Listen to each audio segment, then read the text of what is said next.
Morning, Brad. I did. I think it's When it comes to sleep, there's some days in the week, it must be true for all of us, where we say, oh, if only I had another hour or two extra. It seems like the one thing we're willing to sacrifice for whatever reason. More TV, more going out, I don't know what it is, more work, but we're always happy to sacrifice the sleep until the next morning when we wake up.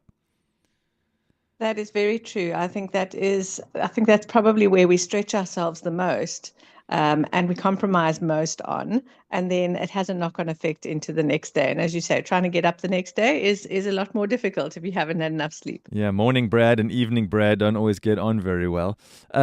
We spoke about the danger of energy drinks and what some healthy alternatives were. And to our listeners, the podcasts are there for you to check out. But very often, the need for caffeinated beverages and others with all of the other additives we spoke about over the last 2 weeks, Wendy, is often because we're just not getting good, healthy sleep. Yeah. I think we live in a world of chronically tired people, and people are looking for something to boost themselves. And that is not necessarily the solution, or we know that's not the solution. We need to start looking and addressing general Mm. lifestyle things.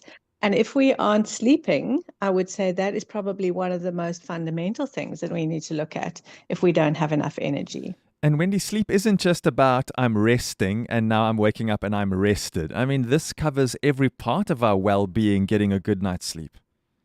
Yes, there's a very big difference between sleep and rest, and both are important. But sleep is where we undergo a lot of vital processes. So our muscles repair, we have tissue growth, we have protein synthesis. It heals our bodies, it heals our hearts and our blood vessels. Our brains sort of declutter themselves and detoxify and become more effective for the next day. It's very, very important that we have good quality sleep.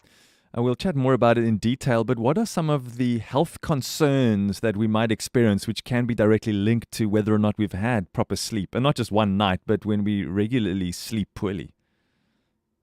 Well, we can have increased risk of heart disease, high blood pressure, strokes, weight gain. Very often people are gaining weight and it's due to poor sleep because it disrupts blood sugar balance. So Mm. diabetes is a higher concern as well. Yeah, so there are quite a lot of health risks associated with not getting sufficient sleep, and immune function as well would also be impaired. Yeah, that was my next question to you. Is our immune system linked to how well we sleep?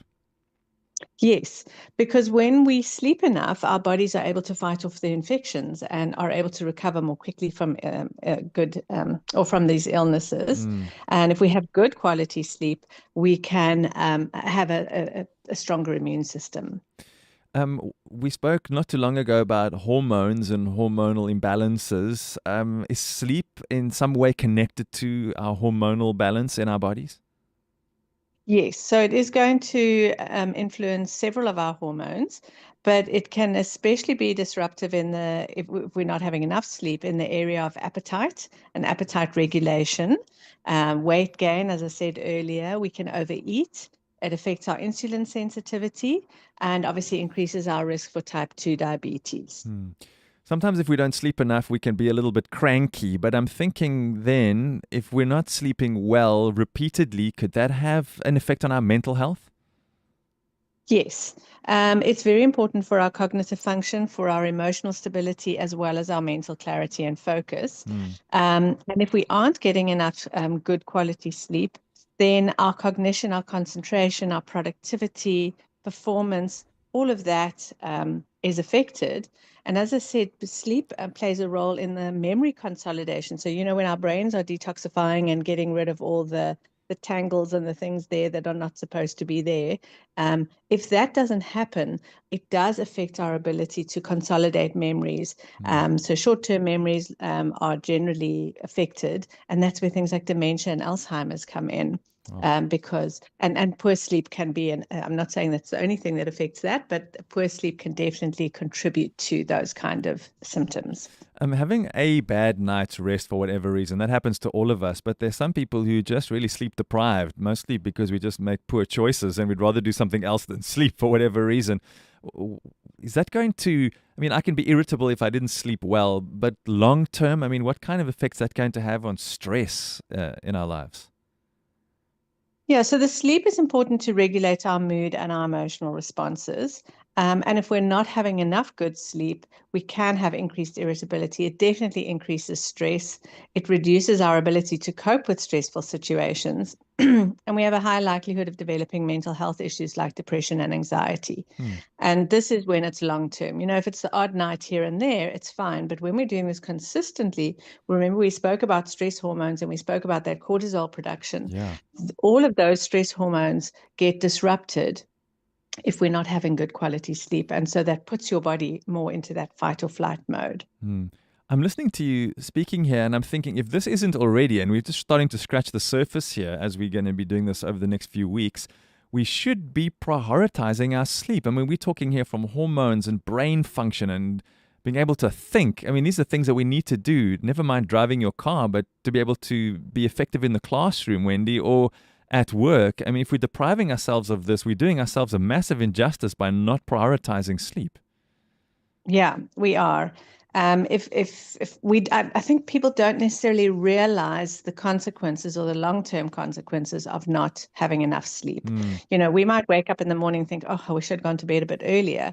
But over the long term, it definitely has an effect across the board. You're looking at mood, as we've said. mm. You're looking at general well-being. So you're looking at blood sugar regulation and all of those kind of things. But it's so vital that we are getting enough sleep and that we do make sleep a priority. So you said there, are we getting enough sleep? Wendy, what is enough sleep?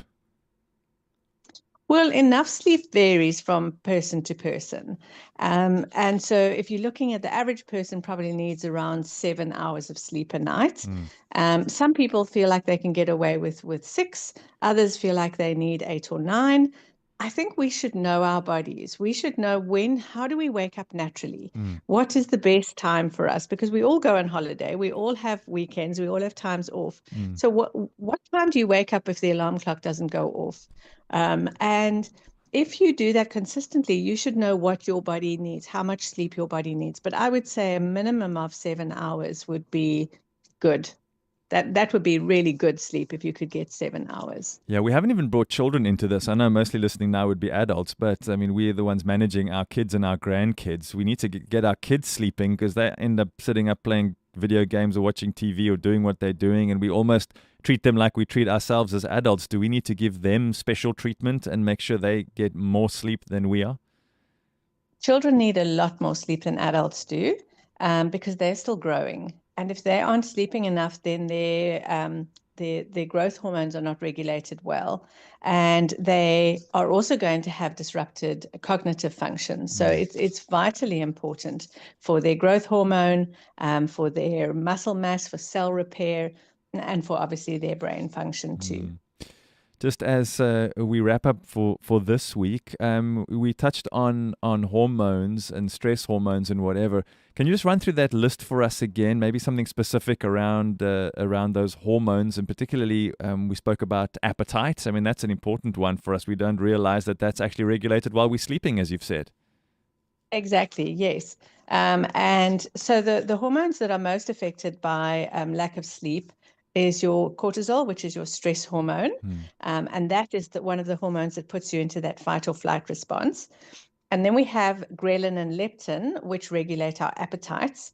And we definitely don't want, we want enough of the right hormones. So if we don't have enough, if we're making too much ghrelin and not enough leptin, then we're hungry all the time. We want to eat all the wrong things. And so that is going to affect your weight, and all sorts of other things. It also helps to balance just hormonal harmony in general. So if we're thinking in women, it would be estrogen progesterone balance, even a little bit of testosterone. If we're thinking of men, men also have estrogen and progesterone, but testosterone is the primary hormone that we're wanting to be in balance. But if those are all out of balance, that is going to influence a hormonal balance. It's going to affect their metabolism, mm. and it's going to affect stress as well. So there you have it. Now I'm listening to this and I'm thinking, how can we not prioritize sleep? I mean, this is how we want to function. We want to live well. I mean, he's talking about stress, cardiovascular disease potentially, not being able to concentrate. We're talking about hormonal imbalance. You're talking about diabetes. I mean, you brought up Alzheimer's. I mean, we have to take these kind of conversations really seriously, and we have to change. I really think you've hit the nail on the head here, Wendy, with this start of this conversation, which we'll continue next week, for us to say, we have to start saying no to some things, Wendy, because we have to say yes to more sleep. I agree. And it's really something that we should be prioritizing. It shouldn't be that this should be the last thing we should be compromising on.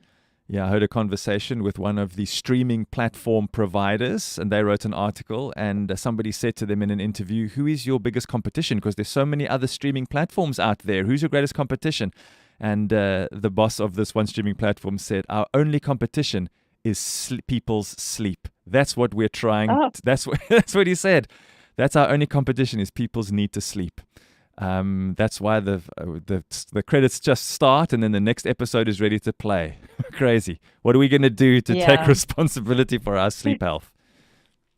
We definitely have to bring in discipline. And I think that's where because we know that we are being targeted in those areas. You can literally watch a series on as long as it just keeps going. Yeah. And all sorts of things are marketed as, even if you try and get out of Facebook, you hit the back key, but then the next feed pops Correct. up. So our nose are being tested all the time.